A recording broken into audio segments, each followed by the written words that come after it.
saya mendengar bahwa suami sudah ditembak gitu. Apa yang terjadi tahun 65 itu tidak seperti yang telah diberitakan oleh media maupun sejarah. Dulur sedulur, kae ojo tiru-tiru tabet-tabet PKI. Wong wedok do katokan. Saya itu dibuang dari Bukit Duri, dibuang ke Pelantungan, di hutan belukar, di gua bekas orang sakit lepra. Itu kan sudah mati lo, mati lo, biar pada mati di sana tanpa proses.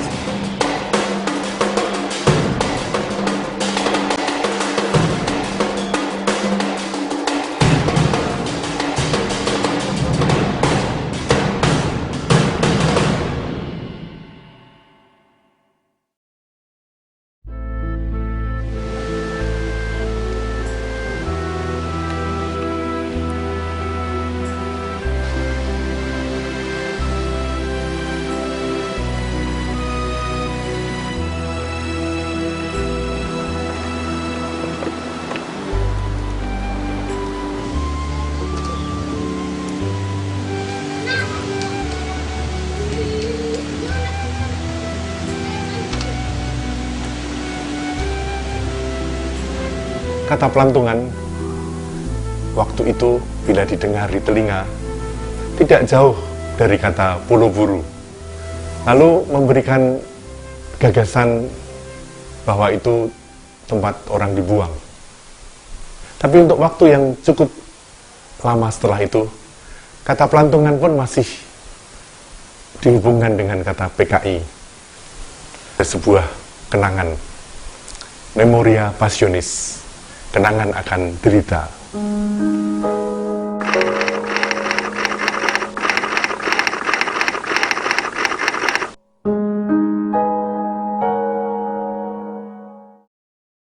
Indonesia tanahku yang suci, Indonesia tempatku berbakti, berjuang bersama membela negara dengan jiwa satria.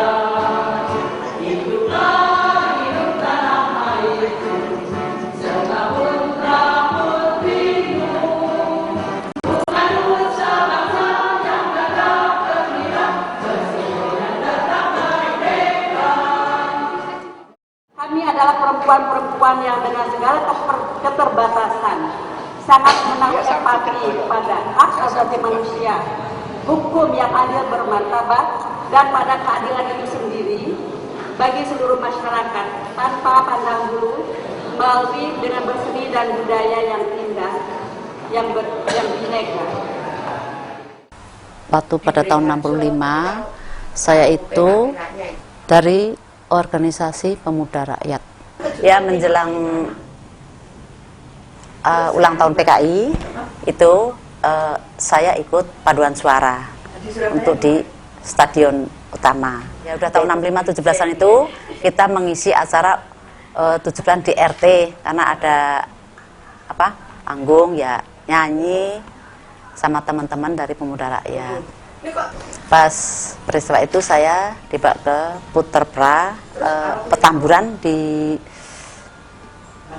dekat stasiun Tanah Abang itu, kantor situ.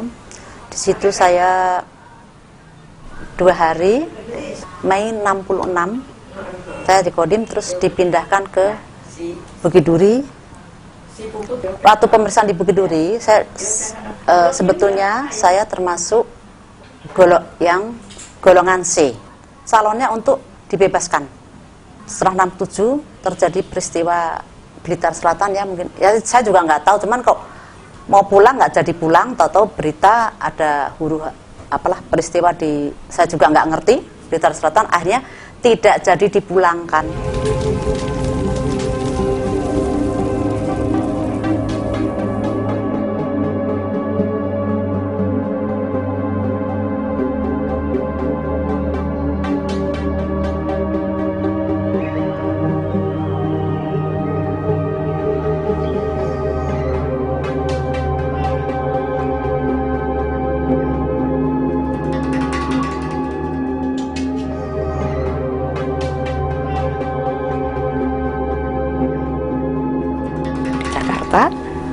dalam situasi yang hiruk pikuk tidak menentu. Saya juga tidur di stasiun di Jogja itu. Saya juga pernah juga di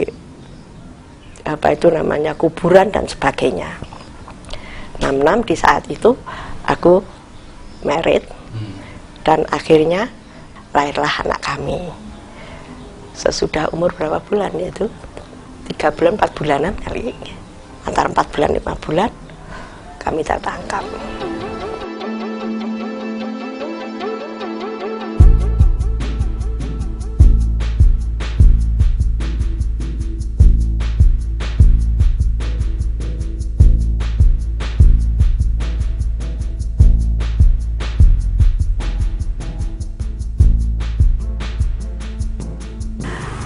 Yang namanya saya dulu pensiun, mestinya pensiun, tapi kan karena statusnya dipecat, ya dengan sendirinya hapus semua fasilitas itu, hilang semua.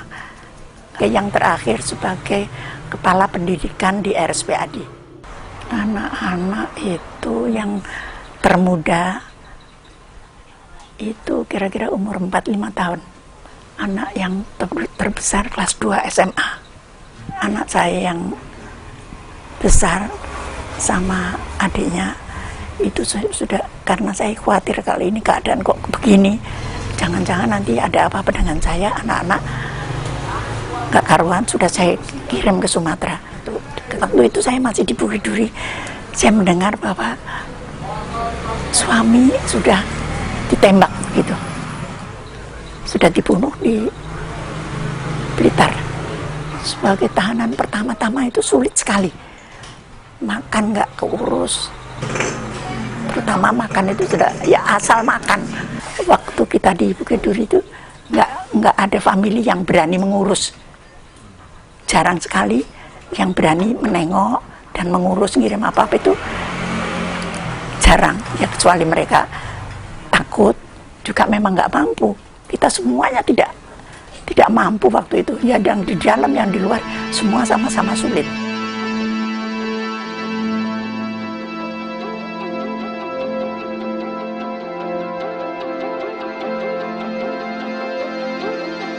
Saya juga lihat ada beberapa teman yang sudah babak belur karena mereka ditanya mencari saya di mana, tapi mereka pun tidak ngerti kan. Ya ada yang ngerti tapi mereka bertahan. Dia bilang, apakah Anda kenal sama ini? Tidak. Ternyata anak ini bilang kenal. Ya sudah, saya nggak bisa berbuat apa-apa. Terus di situ aku sering dibon. Ya di Tanah Abang lah, kalau ada Jawa Tengah datang ya, yang terkenal pemeriksaan itulah Acep. Saya di situ juga diperiksa, ditanya siapa namanya, dia tanya berapa kali berganti nama, saya juga bilang sering. Kenapa kok sering kali berganti nama? Saya sudah ganti nama saja kepegang, apalagi tidak ganti nama. Karena saya takut, saya tidak lapor, saya melarikan diri. Tapi saya tidak berbuat sesuatu yang melawan peraturan pemerintah. Saya hanya sekedar untuk menyelamatkan diri saja. Pernah di saat diperiksa itu, anak saya dibawa, nangis, dan dia nangis, tambah nangis, nggak diam. Saya katakan, selama anakku tidak diam, nangis, saya tidak akan menjawab pertanyaan, saya bilang gitu. Besok hari dikontakkan dengan keluarga supaya mengambil anak itu. Karena saya tidak ada keluarga, sehingga saya boleh bawa anak masuk di Bukit Duri. Bayangkan betapa hancurnya anak-anak kecil itu berada di situ, dan setiap hari juga melihat ada orang yang dipukulin dengan tidur seperti pindang. Ya, kita yang ibu yang dibawa ke Bukit Duri itu hampir udah stres di situ. Kapan anakku diambil oleh keluarga, sudah nggak ngerti lagi.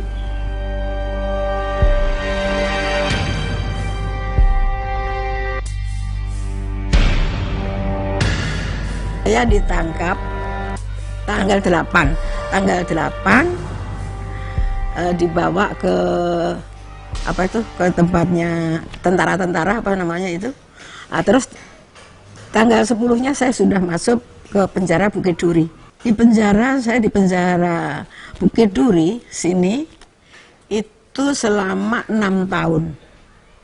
Dan pada waktu itu saya keadaannya sakit, sehingga saya pernah di opname di rumah sakit Gatot Subroto 3 bulan, dicampur sama orang gila di ruangan 13. Tidak ada pengadilan, saya cuma ditanya, ya saya jawab saja kegiatan saya. Dipilih sama rakyat karena saya membangun kampung di Sunter pada waktu itu, tahun masih hutan belukar, yang bangun di kampung itu, sehingga saya dipilih sebagai ketua RK dulu, sekarang RW.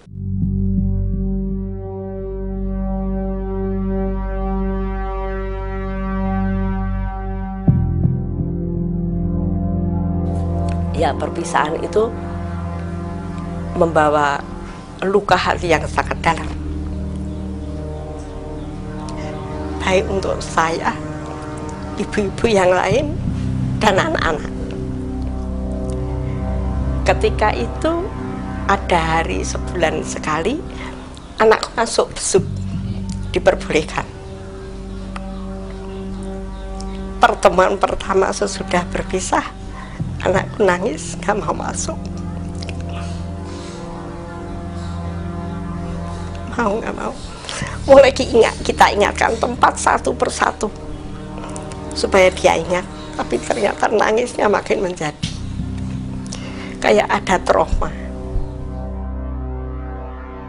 Tahun 71 ada pemindahan untuk pertama kali ke Pelantungan, beberapa ibu termasuk saya keluar dari Jakarta itu pakai forrider, nanti masuk di kota besar misalnya di Cirebon, forrider lagi.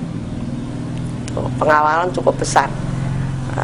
Keluarga-keluarga sepertinya sudah ada yang dikasih tahu kalau pada hari itu kita berangkat, ada beberapa keluarga yang sudah standby di pintu Bukit Duri. Saya ditangkap karena saya dilibatkan dalam peristiwa 65, dan saya ditangkap malam-malam jam 12:30 malam dari Ambarawa, dibawa ke penjara Bulu Semarang karena untuk dipersiapkan mau dibawa ke Pelantungan. Sampai tahun 71 ternyata saya termasuk orang yang dipindahkan ke Pelantungan. Saya ke Pelantungan rombongan kedua. Kalau rombongan pertama bulan April dikirim ke Pelantungan, kita tidak terlalu jauh ininya selisih waktunya. Saya Juli 71. Kalau kami dari Jakarta itu paru-paru ya, yang muda dengan yang tua. Memang kalau dari Jawa Barat itu lebih banyak yang tua-tua.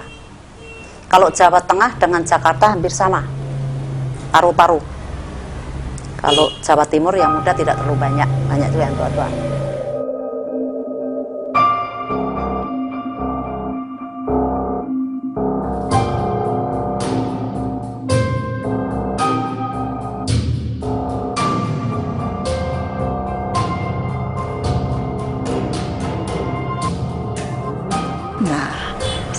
Katanya waktu itu saya itu digolongkan ke C. C itu kan ada kemungkinan besar pulang, tidak sampai kemana-mana. Kenapa saya mesti masuk penjara itu, saya ditahan begitu? Saya juga nggak ngerti sama, saking bodohnya, saking politik nol. Sampai saat terakhir besok pagi berangkat tuh baru saya diberitahu sekarang ini. Jadi dia kelabakan juga ya, siapkan pakaian ya segala macam ya. Ya sudah nggak karuan pikirannya mau pulang kok. Mau pulang sebentar lagi ketemu keluarga, malah mau dibawa ke Pelantungan. Ya panik, udah nggak karuan saya, udah dia nangis segala macam, udah nggak ngerti deh.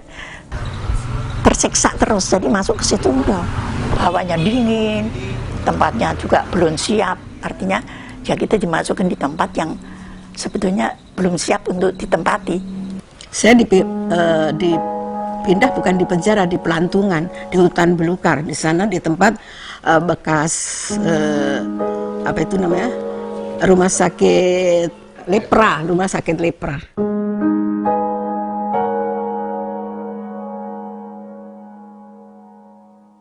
Pagi sekali kita sudah dibawa ke sana. Hasil kita ke sana, mana tempatnya seperti itu. Berkaliku jadi kita nggak ngerti itu tempat mana, nggak ngerti. Sampai di situ alang-alang masih tinggi setinggi lebih tinggi alang-alangnya daripada manusianya. Dan mereka itu tempat sebetulnya belum siap untuk kita tempati, lebih-lebih perempuan-perempuan yang berada di situ. Ya sudah pasrah aja lah, apapun yang terjadi kita hadapi. Nggak ada alat itu ya, jabutin alang-alang itu dengan tangan. Tapi tenaga perempuan yang seperti itu ternyata mampu merubah wajah tempat pelantungan lepra itu menjadi tempat yang setengah layak huni.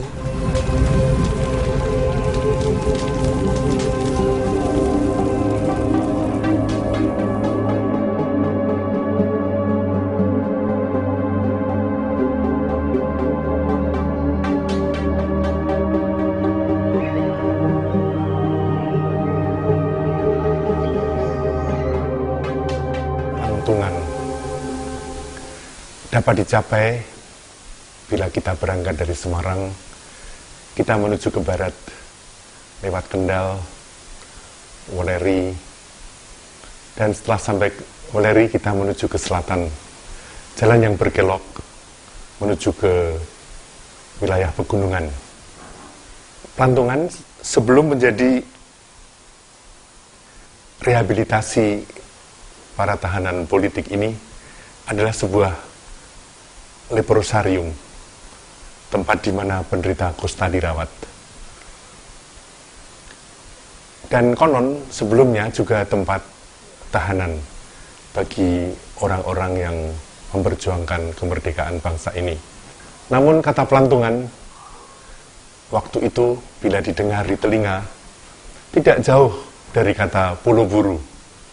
Lalu memberikan gagasan bahwa itu tempat orang dibuang.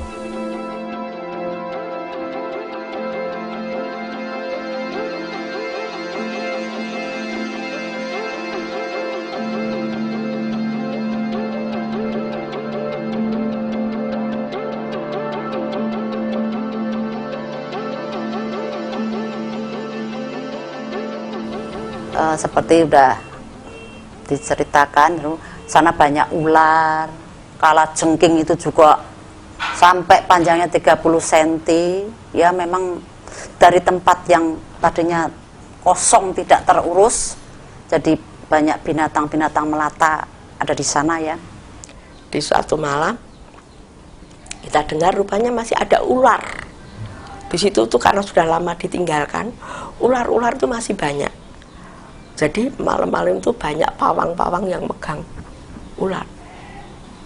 Anda bisa bayangkan betapa ngerinya saat itu. Tapi kita cuma ada pasrah aja. Akhirnya ular itu dimakan, bekicot,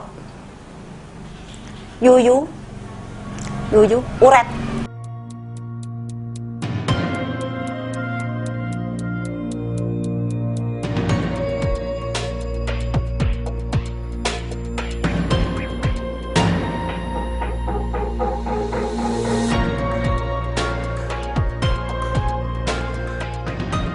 Rumah itu dipakai oleh BISPA, lembaga anak-anak nakal itu ya.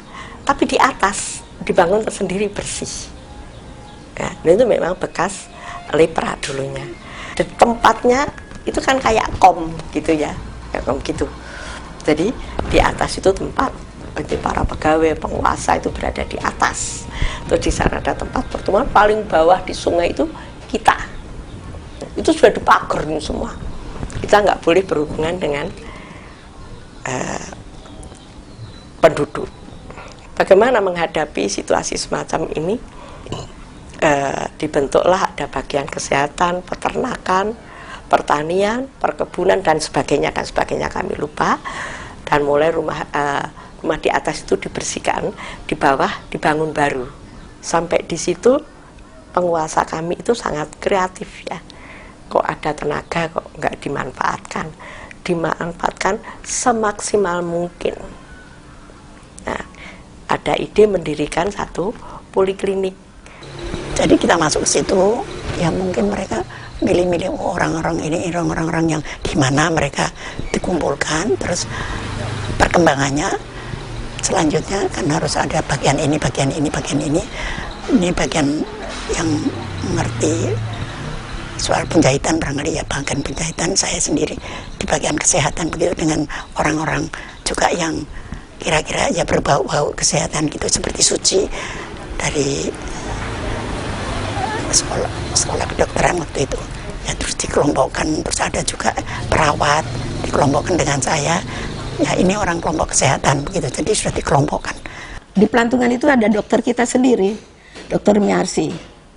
Jadi ya karena ada dokter kita sendiri dan ada tenaga-tenaga sendiri seperti Bu Ratih apa segala itu, jadi kalau ada anggotanya, ada teman-temannya itu yang sakit itu otomatis dirawat.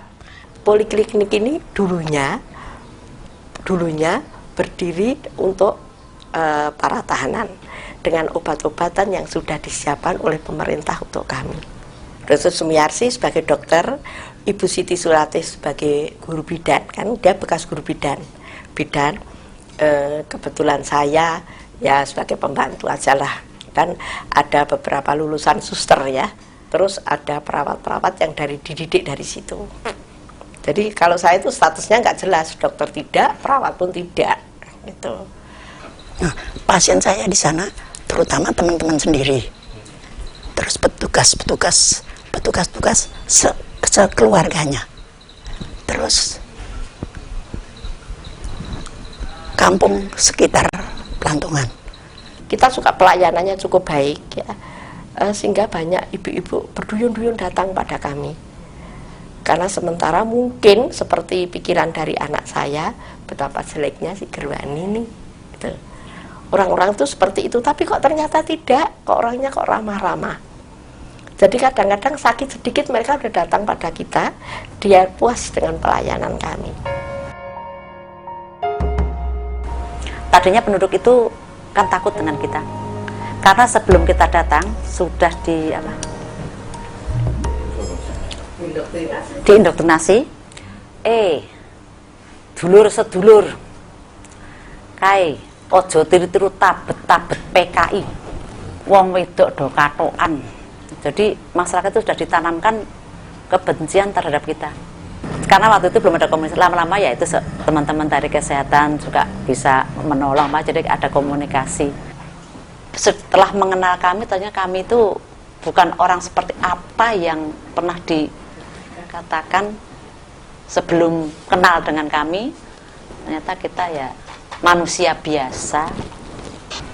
Jadi bukan bekerja hanya untuk tahanan, petugas maupun petugas inrehab maupun petugas bispa, itu semua yang menangani dari teman-teman dari kesehatan. Ada seorang ibu yang tidak bisa pipis, udah berapa hari tidak bisa pipis.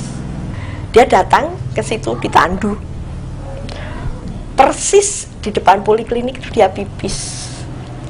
Itu makin membangkitkan image mereka bahwa wah ini bukan orang sembarangan. Sampai ada suatu kata-kata bahwa berobat aja di ibu-ibu Gerwani pinggir kali itu, karena di situ itu mujarab. Nah, perkembangan poliklinik tidak sampai di situ aja. Akhirnya kita bisa keluar.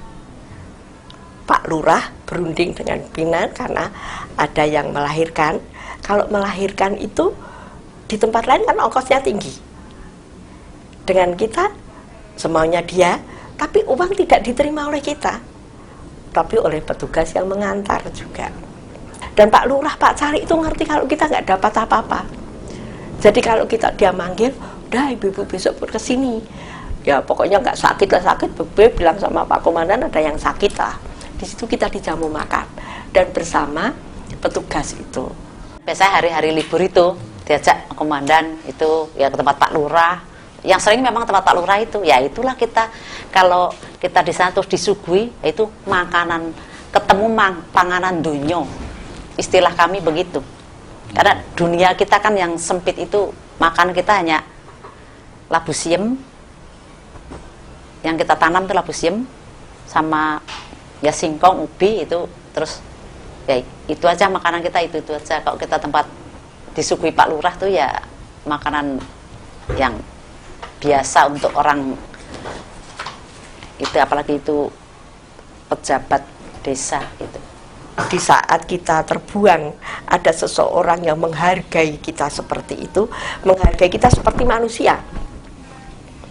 Betapa terharunya kami. Gitu.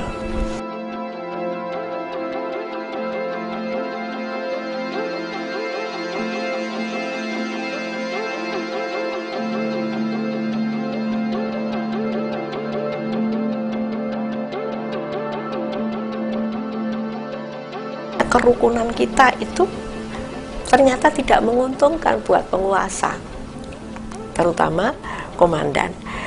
Kalau saya simpulkan sesudah saya berada di luar, memang sistem pemerintahan seperti itu, membuat suasana itu selalu terpecah belah, seperti penjajah dulu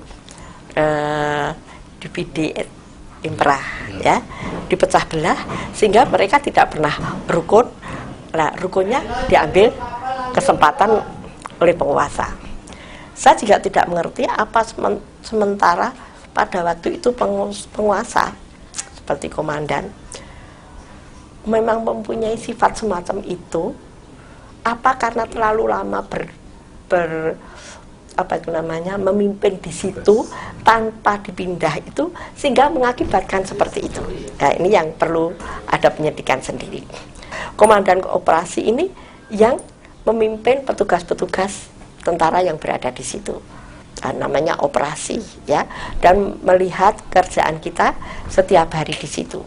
Nah, ini mulai digunakan oleh komandan, memeriksa lah kalau malam diperiksa, padahal kita ngerti di situ itu hanya memelihara, bukan untuk memeriksa.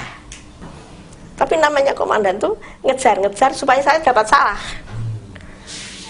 Ternyata dia nggak pernah melihat saya salah, kan nggak ada laporan tentang kesalahan saya. Bapak penguasa yang satu ini yang nggak pernah pindah ini terus mengadu domba dalam ini, dan akhirnya adu domba ini berhasil.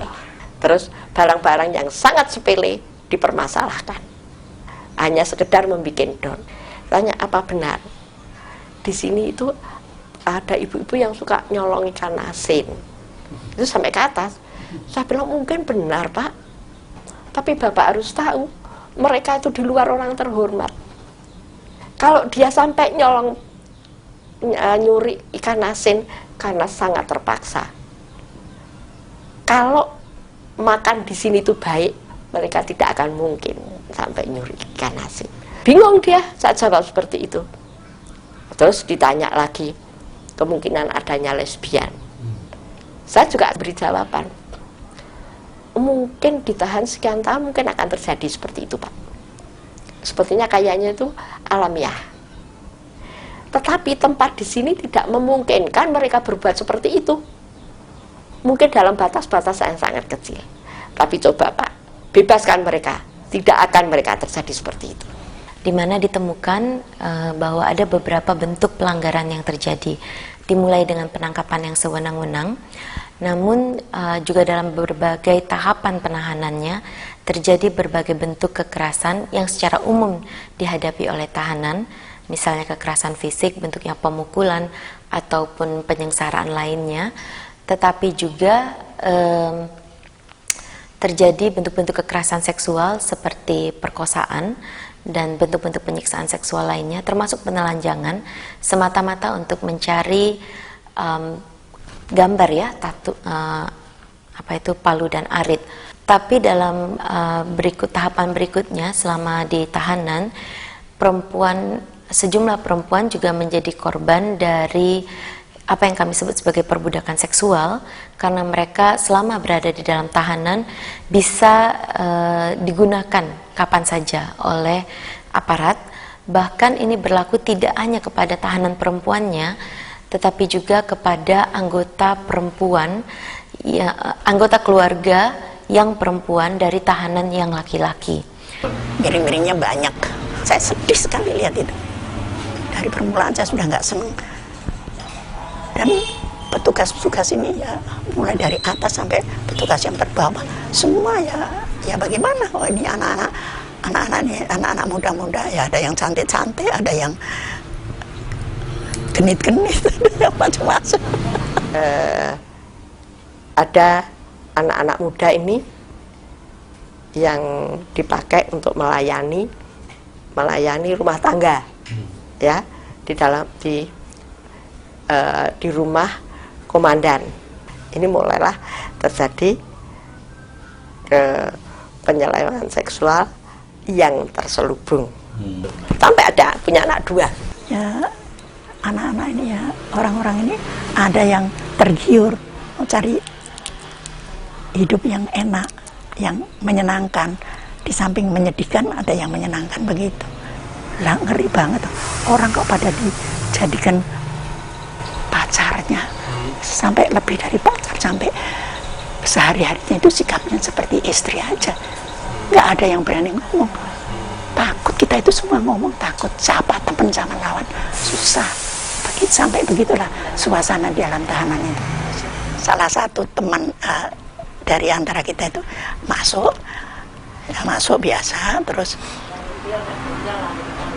kok kelihatannya serius ya, ini masuk, terus kenapa kamu?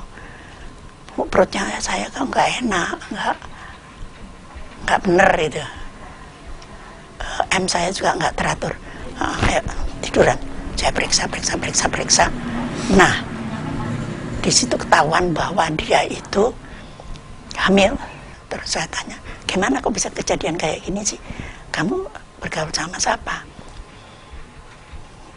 Enggak, pokoknya nggak mau terus terang. Kamu itu kesini mau diperiksa sama Bu Rate. Terus terang, kalau enggak bagaimana aku mau nolong kamu? Di antara teman-teman saya kok ada yang hamil. Dengan siapa ini enggak. Ayo terus terang, siapa? Kamu itu bergaul sama siapa sampai kayak gini? Akhirnya dia ngomong dengan komandan. Tugas saya cuma menjatuhkan komandan ini dari perbuatan dia yang nggak manusiawi itu. Selanjutnya, Komnas Perempuan juga mencoba untuk membangun satu pemahaman yang lebih utuh tentang kekerasan terhadap perempuan selama lebih dari 4 dekade. Jadi kami mencoba menyisir akar dari kekerasan tersebut dalam sejarah perjalanan bangsa Indonesia untuk memperlihatkan bahwa untuk menyelesaikan berbagai persoalan pelanggaran HAM yang terjadi di Indonesia, baik itu di masa Orde Baru maupun di masa sekarang ini, kita harus melihat juga sebagai satu persoalan yang utuh tragedi 65. Untuk itulah Komnas Perempuan menggagas sebuah kampanye bersama yang dijudul Mari Bicara Kebenaran. Dia dilambangkan dengan sirih dan pinang. Karena di dalam tradisi Indonesia, sesungguhnya sirih pinang ini punya makna yang luar biasa. Dia merapatkan kembali kekerabatan dan juga persahabatan. Tapi pada saat bersamaan dia digunakan di banyak budaya sebagai simbol untuk mengajak bicara dalam rangka negosiasi untuk menuju perdamaian. Sebuah langkah pemulihan untuk perempuan-perempuan korban, termasuk di dalamnya adalah perempuan korban tragedi 1965. Dan salah satu rekomendasi paling utama Komnas Perempuan adalah menjadikan seluruh pengalaman kekerasan terhadap perempuan yang hadir bersama dengan konflik-konflik politik yang ada di negara ini menjadi bagian dari sejarah nasional. Untuk itu kami akan melanjutkan dengan membahasnya bersama Kementerian Pendidikan Nasional dan juga melakukan gerakan-gerakan yang sifatnya lebih informal atau mungkin kalimat yang sering dipakai adalah gerakan budaya ya, bahwa suatu saat generasi Indonesia akan bisa bicara tentang tragedi ini secara jujur, menatap pengalaman-pengalaman ini sebagai bagian dari sejarah bangsa Indonesia untuk membuat masyarakat yang lebih baik. Apa yang dialami di dalam tragedi 65, dengan gampang bisa melihat benang merah tersebut. Benang merah dari sebuah logika yang menjadikan pelanggaran itu bisa terjadi, bentuk-bentuk kekerasan yang luar biasa biadabnya itu juga bisa terjadi, dan mengapa dia bisa berulang dari satu waktu ke waktu yang lainnya. Begitu jelas. sebuah negara memiliki sebuah mahkamah konstitusi, itu sebuah tonggak kebudayaannya.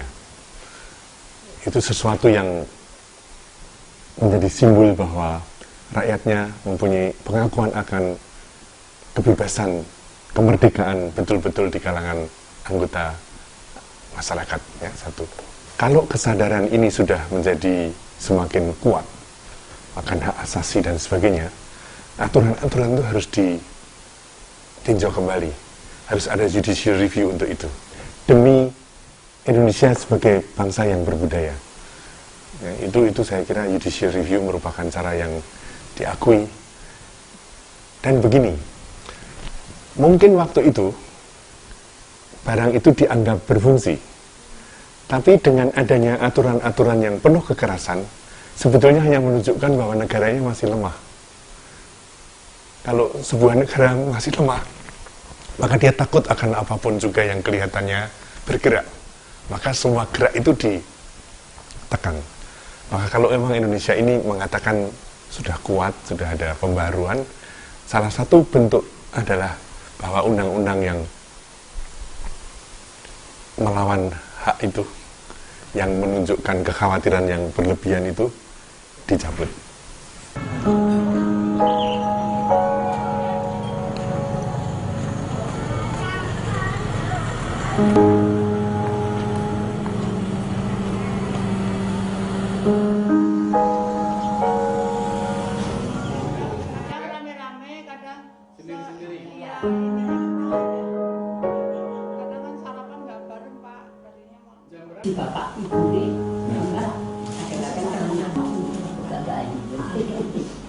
Ini saya, terus ini Bu Mardi Sulastri, ini Ponira, ini istrinya Pak Rewang,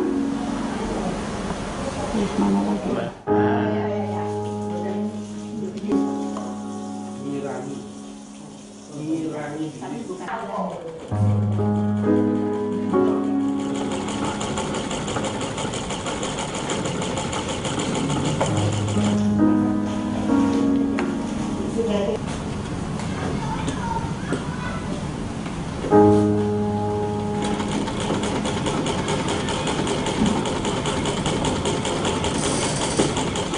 Kalau keluarga ya gimana ya, ada yang trauma, ada yang tidak. Nah kebetulan ada ini apa, salah satu keluarga yang mau menerima dan ya sementara saya ikut sama dia. Kita sudah ke Komnas HAM, ditanya sama Komnas HAM. Komnas HAM nanya begini-begini, jawaban saya begitu. Nah, sejarah saya sudah saya kasih tahu, saya terus terang saja bahwa saya itu tidak punya salah. Lah, Komnas HAM bilang katanya nanti akan di ini, akan di ini, akan di itu. Tapi apa itu betul? Nah, gitu. Apa itu betul menjadi kenyataan? Nah, kalau tidak jadi kenyataan, sekarang ini tinggal kita ini, yang kita ini kan bukan yang di panti saja, di mana-mana kan ada korban 65 ini. Ayolah mari kita bersatu bagaimana caranya pecahkan gitu loh. Dendam orang nggak salah kok. Dihukum 14 tahun tanpa proses. Yang dendam, saya itu dibuang dari Bukit Duri dibuang ke Pelantungan. Itu kan sudah mati lu, mati lu, biar pada mati di sana tanpa proses. Akhirnya apa? Sekarang mati duluan Harto. Saya masih hidup, masih gagah, masih bisa jahit. Saya ditangkap, ditahan selama 14 tahun tanpa diadili. Jadi pemerintah itu supaya ada perhatian pada korban-korban yang sudah bertahun-tahun dalam penjara. Saya dipulangkan ke tempat adik saya. Di Jakarta. Dan di situ anak saya kan di Sumatera. Sudah saya kirim surat, aku udah pulang, aku minta anak-anak saya dikembalikan ke Jakarta. Yang jadi orang tua angkat keberatan, sudah kesenangan di sana nggak punya anak, nggak anak-anakmu nggak mau pulang, anak-anak ke sini, ya gimana? Kita lepas sudah umur berapa ketemu lagi sudah SMA, udah nggak nyambung lagi.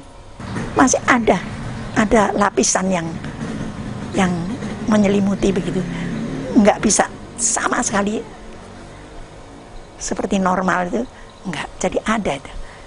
Ternyata pengalaman pulang itu terasa lebih berat lagi,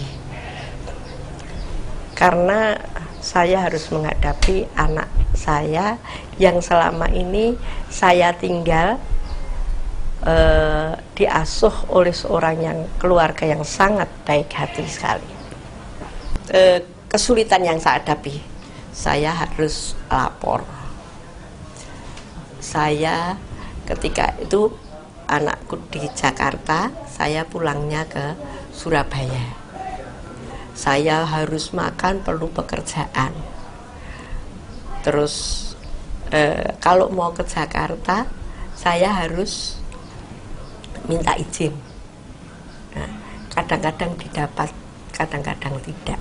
Anak saya marah-marah terus dengan saya. Lihat apa yang ada di diri Bu.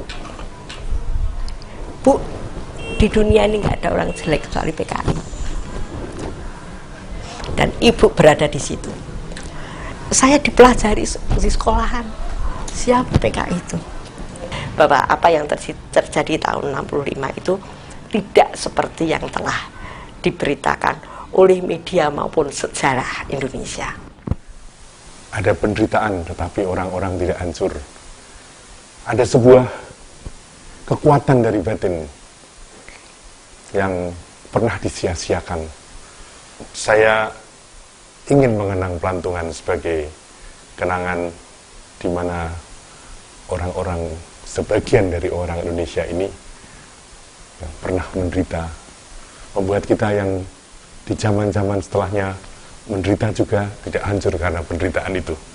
Ada sebuah undangan untuk tidak hanya terpaku pada sesuatu yang sudah lewat, tapi melihat ke depan bersama-sama.